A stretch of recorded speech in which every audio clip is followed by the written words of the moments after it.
Vous connaissez cet homme, c'est le célèbre prisonnier politique et grand romancier soviétique Alexandre Solzhenitsyn. Vous savez que cet homme-là avait été expulsé par l'Union soviétique de l'époque à destination de l'Allemagne, car son cas avait fait couler beaucoup d'encre dans les chancelleries et dans les médias occidentaux, et à un moment donné, le chef de l'Union soviétique de l'époque, c'est-à-dire Léonid Brejnev, avait décidé de l'expulser, donc vers l'Allemagne. Mais vous savez que tout le monde ne s'appelle pas Alexandre Solzhenitsyn. Alexandre Solzhenitsyn avait dit: en littérature, tout maquillage est nuisible. Et justement, c'est le thème de la vidéo d'aujourd'hui. Nous avons l'impression en ce moment que la crise entre Alger et Paris est quelque peu assombrie par beaucoup de maquillage politique, de discours, de contre-discours, de discours officiels, de discours officieux. On a l'impression que tout le monde met sa patte, tout le monde veut jouer un rôle dans cette crise qui ne cesse de détériorer les relations entre les deux chefs d'État, à la fois français et algérien. Donc, en l'occurrence, le président Emmanuel Macron et le président Si Abdelmajid Tebboune. Vous avez entendu comme moi que récemment, il y a eu un échange téléphonique entre les deux chefs d'État, pour essayer d'atténuer cette crise, créer un climat de détente, mais tout d'un coup, on voit que les choses se compliquent. Alors, cette vidéo d'aujourd'hui va aborder deux thèmes qui sont étroitement liés. Le premier, c'est l'affaire de l'extradition refusée par la justice française de l'ancien ministre algérien corrompu de l'industrie qui s'appelle Abdeslam Bouchouareb. Vous savez que M. Abdeslam Bouchouareb, qui était donc ministre de l'industrie entre 96 et 97 et ensuite de 2014 à 2017, avait demandé à la France de refuser son extradition vers l'Algérie. Étonnant, hein, pour un citoyen algérien qui est censé défendre d'abord et avant tout les intérêts de l'Algérie. Mais non, ce monsieur préfère rester en France. Et en plus, il n'est même pas en prison en France.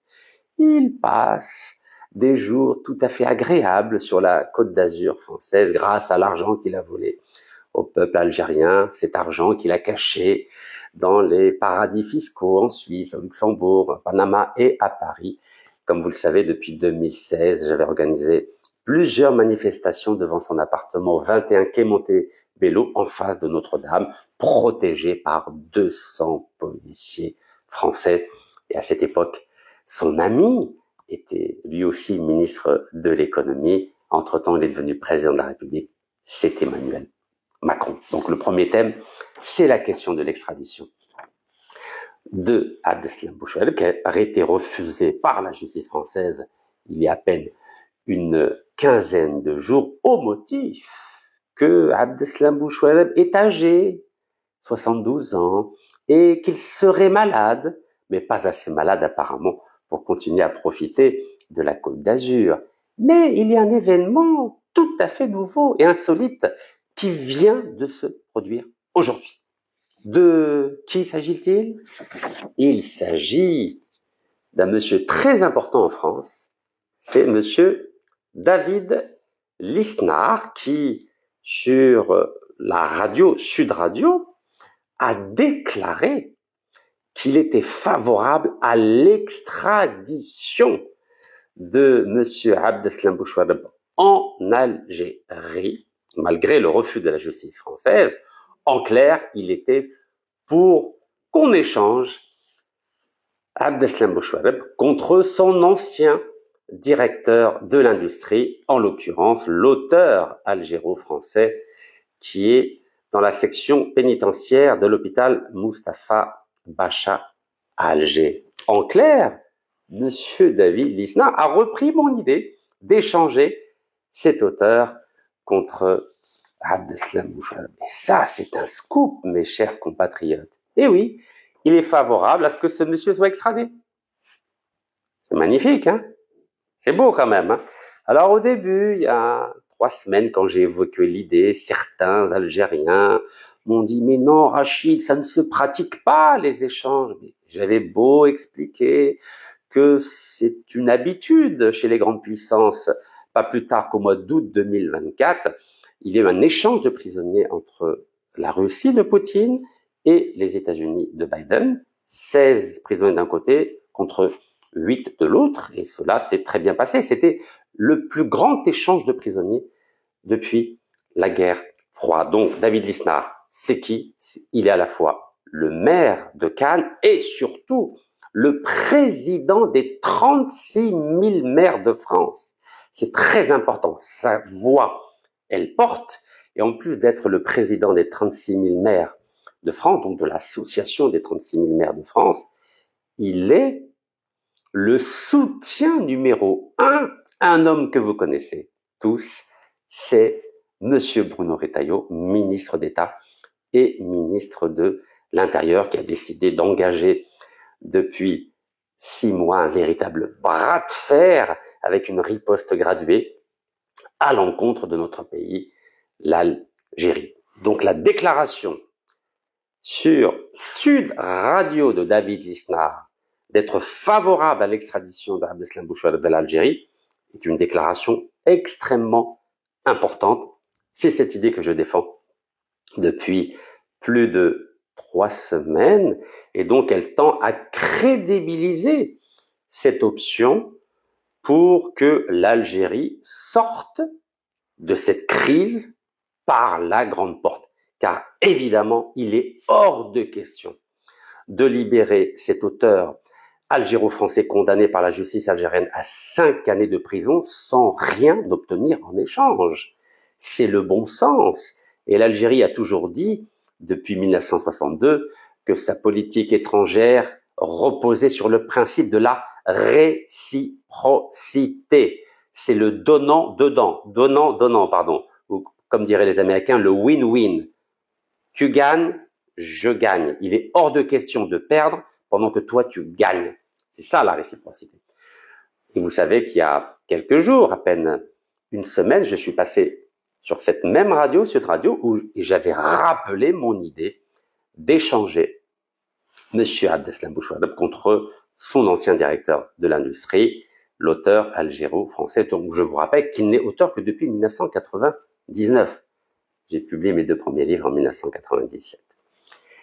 Alors, ça se complique chez notre ami Abdeslam Bouchouareb. Ah oui, monsieur Abdeslam Bouchouareb, qui est très riche, hein, vous savez, comme tous les anciens dignitaires du gouvernement de feu Abdelaziz Bouteflika, vous vous en souvenez, c'était dans Le Monde, il avait demandé à Emmanuel Macron, son ami de toujours, à qui il avait fait beaucoup de cadeaux quand il était ministre de l'Industrie, entre 2014 et 2017, il a demandé « S'il te plaît, Emmanuel, ne m'extrade pas !»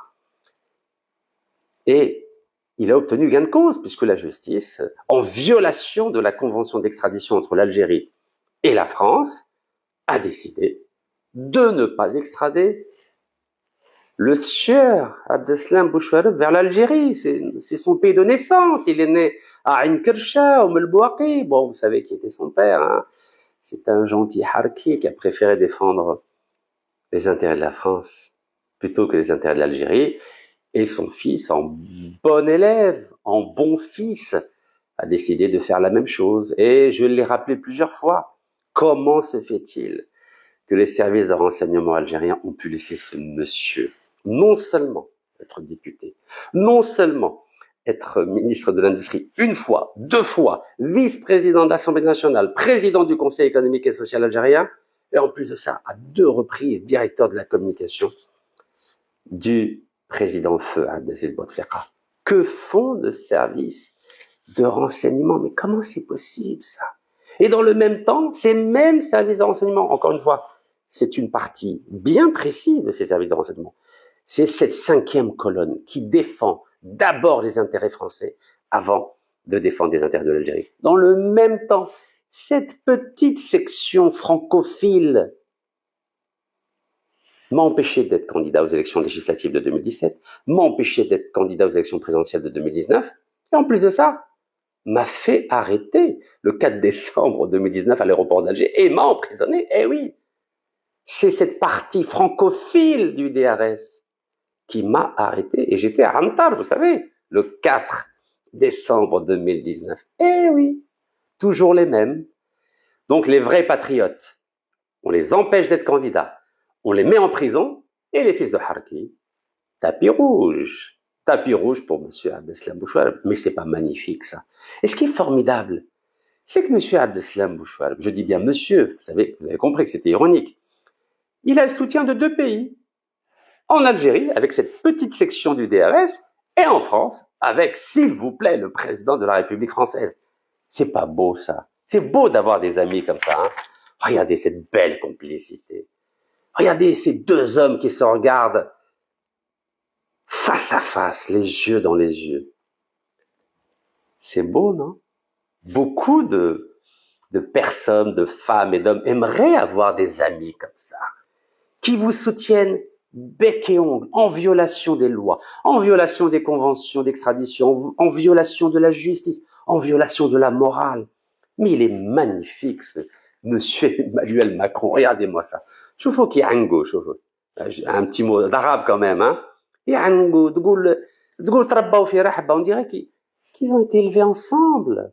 On dirait qu'ils ont joué à la baballe quand ils étaient enfants. Regardez, c'est pas beau ça. En plus, devant le Qasr Hukuma, le palais du gouvernement, à Alger, c'est magnifique. C'est magnifique. Alors revenons à cette déclaration surprenante de monsieur David Lisnard, maire de Cannes et président de l'association des 36 000 maires de France. David Lisnard, je viens de vous le dire, c'est le bras droit de monsieur Bruno Retailleau. Eh oui, c'est le bras droit. Donc vous pouvez imaginer que si David Lisnard, qui ne connaît absolument pas le dossier de Abdeslam Bouchouareb, a décidé d'en parler donc ce matin sur la radio Sud Radio, c'est évidemment en partenariat avec le ministre de l'Intérieur et le ministre d'État, M. Bruno Retailleau. Ben oui, et je vais vous dire pourquoi. En tout cas, je vais vous livrer mon analyse. Vous savez que depuis l'échange téléphonique entre Si Abdelmajid Tebboune, le président algérien, et M. Emmanuel Macron, le président français, il était convenu que les choses s'améliorent, et il était surtout convenu d'exclure du dossier algérien le ministre de l'Intérieur, M. Bruno Retailleau. Et évidemment, ça ne plaît pas au ministre de l'Intérieur français, car lui voudrait faire une belle photo avec l'auteur algéro-français si, d'aventure, le président algérien décidait de le gracier. Mais apparemment, les 2 présidents ont décidé d'exclure de cette fête le ministre de l'Intérieur. Et c'est la raison pour laquelle le ministre de l'Intérieur a chargé le président des 36 000 maires de France, donc M. David Lisnard, de torpiller l'accord qu'il y avait entre les 2 présidents à la fois algériens et français, en proposant, ou plutôt en reprenant mon idée, de l'échange Abdeslam Bouchouareb contre l'auteur algéro-français, afin que politiquement et médiatiquement, le grand vainqueur ne soit pas Emmanuel Macron, mais Bruno Retailleau. Et nous arrivons au 2e sujet. C'est l'affaire de l'éventuelle grâce de l'auteur algéro-français, défendu par qui? Par le célèbre ambassadeur et avocat, Maître François Zimré. Vous savez que Maître François Zimré avait menacé l'Algérie d'une plainte à la fois au Conseil des droits de l'homme de l'ONU, à la Cour africaine des droits de l'homme, etc., parce que l'Algérie aurait refusé de lui délivrer un visa. Et vous avez vu que j'ai apporté la preuve que la France, notamment le consulat de France à Alger, le consulat de France à Oran, avait refusé à 2 reprises, en septembre et en novembre 2023, d'accorder un visa à mon propre avocat algérien pour qu'il me défende en France. Et quand il a découvert que c'était vrai, il s'est calmé. Finalement, il n'a jamais porté plainte auprès de la Cour, le Conseil des droits de l'homme des Nations Unies. Et oui, il s'avère que, comme je vous l'ai dit, je connais très bien la France, je connais très bien ses institutions, ses acteurs, et à chaque fois qu'un Français veut menacer l'Algérie, je ferai tout pour défendre l'honneur, l'image et les intérêts de notre pays. Donc, notre ami François Imray, vous savez c'est qui? C'est l'avocat du génocidaire Netanyahou, le génocidaire de Tel Aviv, le boucher de Gaza, celui qui a fait massacrer 50 000 personnes en direct et en indirect 200 000 morts depuis octobre 2023. Eh oui, cet avocat du génocidaire défend cet auteur algéro-français qui est un agent de normalisation avec Tel Aviv, comme M. Abdeslam Bouchouareb. Et oui, là aussi on se pose la question, que font nos services secrets algériens? Comment peuvent-ils permettre des choses aussi incroyables? À un moment donné, il faudra donner une explication à l'opinion publique algérienne. Que se passe-t-il? Comment cette petite faction francophile des services secrets algériens, comment a-t-elle pu laisser les choses se détériorer depuis de si longues années? Comment c'est possible? Donc, monsieur François Imray, maître François Imray, vient de commettre une bourde, ou plutôt vient de compliquer la tâche du président français, M. Emmanuel Macron. Je m'explique. Je viens de vous dire que les deux présidents algériens et français s'étaient mis d'accord sur un certain nombre de choses, de dossiers, notamment sur le cas de cet auteur algéro-français. Et le ministre français des Affaires étrangères doit se rendre en Algérie, normalement le 6 avril, ensuite avec le ministre de la Justice, M. Darmanin. Donc les choses devaient retrouver, on va dire, une allure de normalité. Mais là, tout d'un coup, on se rend compte que, d'une part, il y a le président des 36 000 maires de France qui a décidé de mettre sur la table le dossier de Abdeslam Bouchouareb. Dans le même moment, que se passe-t-il?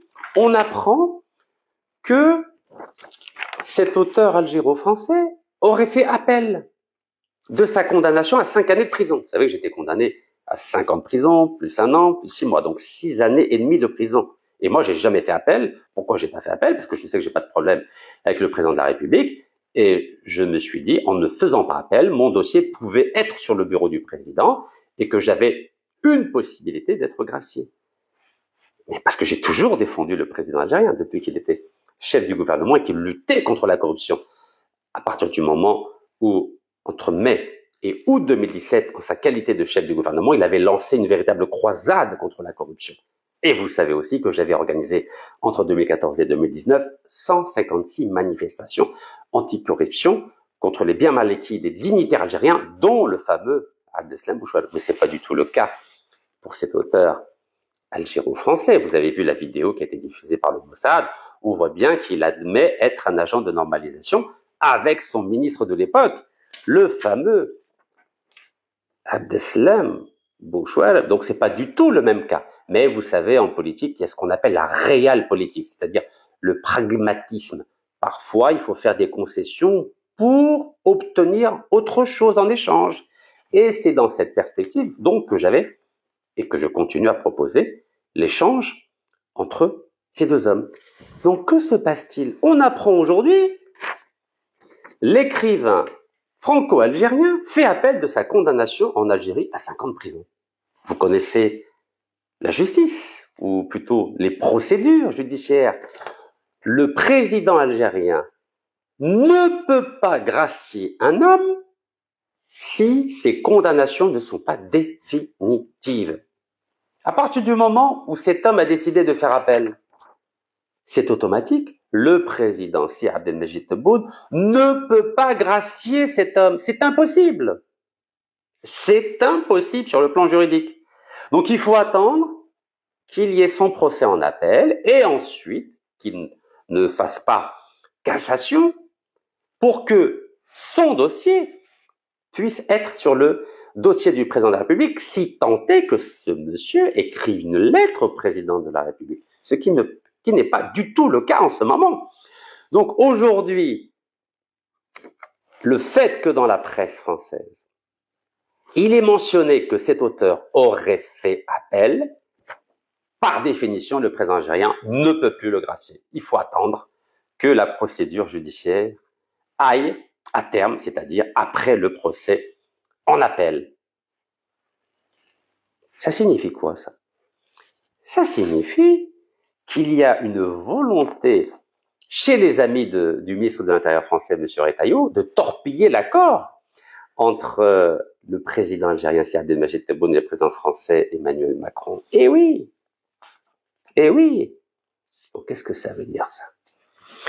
Ça veut dire que il y a une opération de déstabilisation qui a été concoctée par ce monsieur Bruno Retailleau, parce que lui, c'est lui qui veut profiter de la libération éventuelle de cet auteur algéro-français. Donc, M.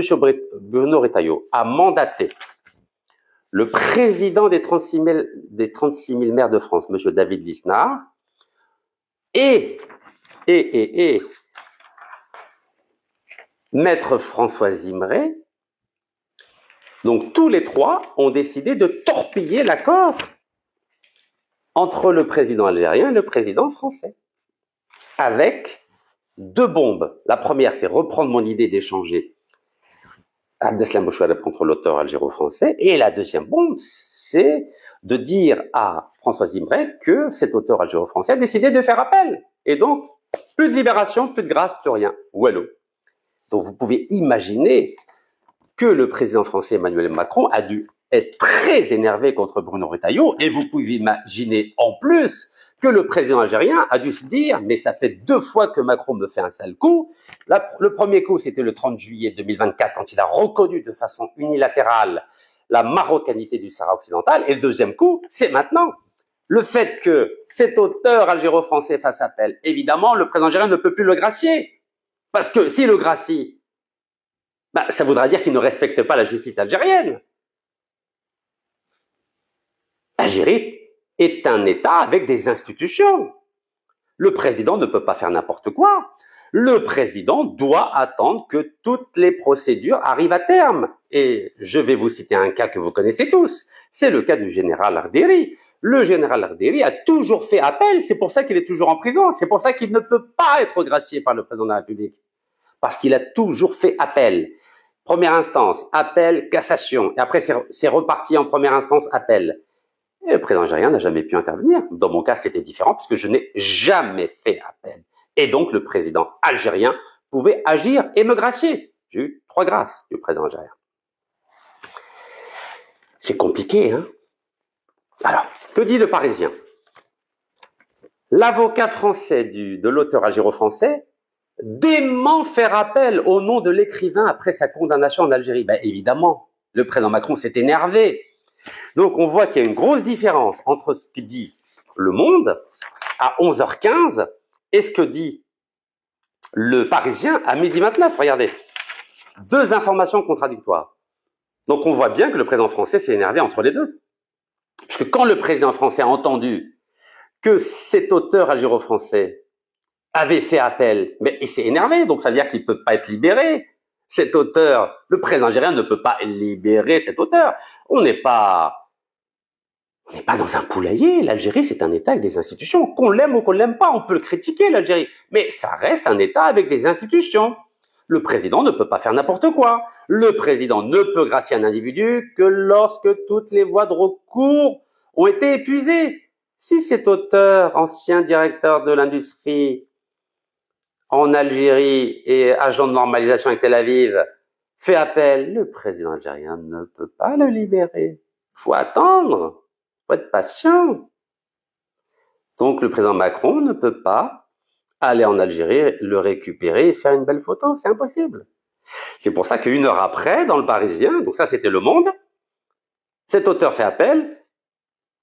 Donc le président français a dû engueuler cet écrivain. Oui, l'écrivain, il n'obéit pas au président de la République, il obéit à ses amis.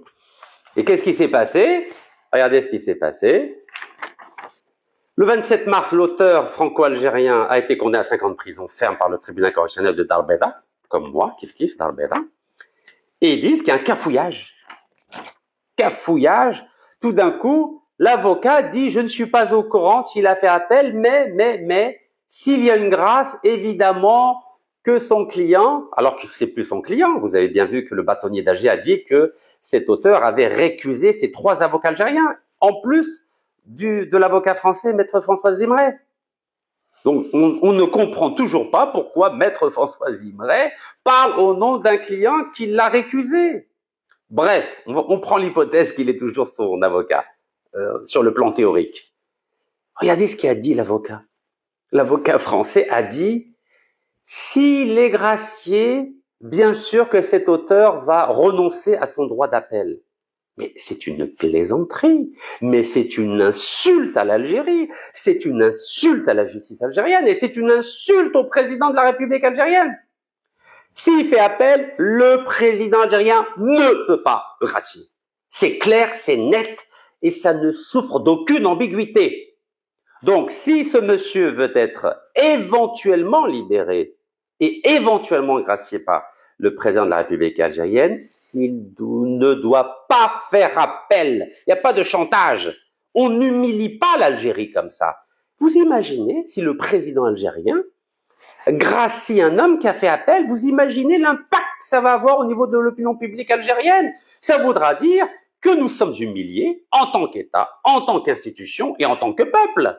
Vous imaginez le piège dans lequel veut nous mettre le fameux avocat français, Maître François Zimret, vous imaginez? C'est un piège. Il veut humilier l'Algérie en disant que l'Algérie, c'est rien, on peut faire tout et n'importe quoi. Oui, il n'y a pas de justice, il n'y a pas de règles, il n'y a pas de loi, il n'y a rien. Vous imaginez? Et c'est le ministre de l'Intérieur qui a concocté tout ça, évidemment, parce que lui, il pense à être dans les prochaines semaines président du parti Les Républicains, afin d'être le candidat naturel de la droite pour les élections présidentielles d'avril-mai 2027. Et oui, parce qu'il y a la guéguerre entre M. Bruno Retailleau et M. Emmanuel Macron, parce que c'est pas du tout le même parti, c'est 2 partis totalement opposés au sein du même gouvernement. Et ça, j'invite les Algériens à bien réfléchir. Ils ne sont pas d'accord parce qu'ils ont des intérêts totalement opposés. Donc là, j'invite le président algérien à ne surtout pas tomber dans le piège qu'a concocté M. Bruno Retailleau, qui veut humilier l'Algérie, notre président et notre peuple, et bien sûr notre justice. Vous voyez comment ça se complique? Ça se complique très sérieusement. Ce que je retiens de ce cafouillage politico-juridique et médiatique d'aujourd'hui, c'est quoi?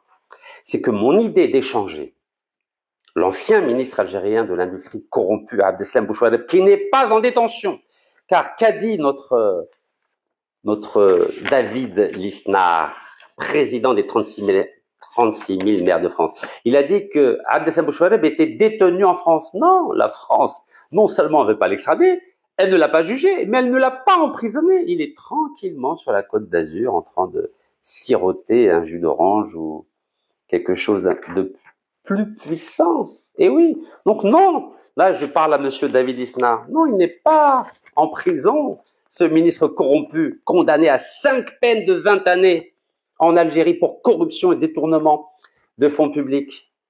Oui, monsieur David Lisnard, il n'est pas en prison chez vous, vous le protégez. Non seulement vous lui offrez l'hospitalité, parce qu'il a beaucoup d'argent, il a volé beaucoup d'argent au trésor public algérien et au peuple algérien, donc vous le protégez en l'hébergeant chez vous, donc hospitalité.